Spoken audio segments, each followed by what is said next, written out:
Tourism is Kenya's second largest source of foreign exchange revenue, following agriculture.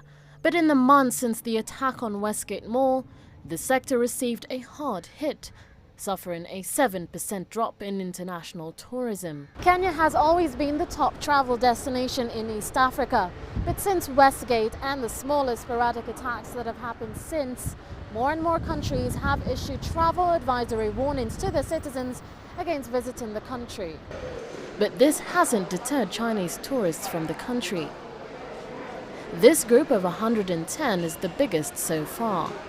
The Kenyan government and the Kenya Tourism Board have been taking urgent measures to assure the international visitors of their safety in the country.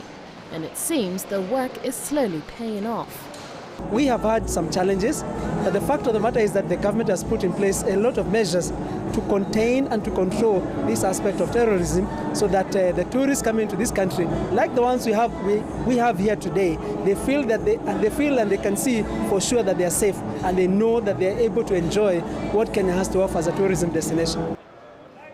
The US and Europe have been Kenya's traditional tourist source markets. But KTB expects the number of Chinese tourists visiting the country to surpass these markets in the next few years. We've noticed that countries like China, there has been a small impact on them, but it really hasn't bothered them so much.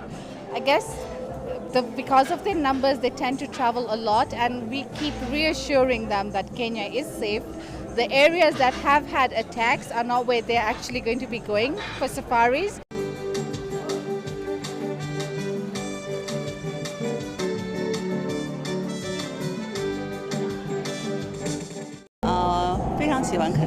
I really like Kenya very much. It's my first time to come here, and I came here specifically to see the wildlife, as this is what Kenya is known for.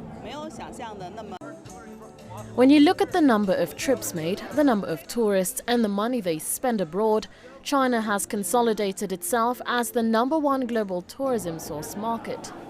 Kenya currently receives about 41,000 tourists from China annually.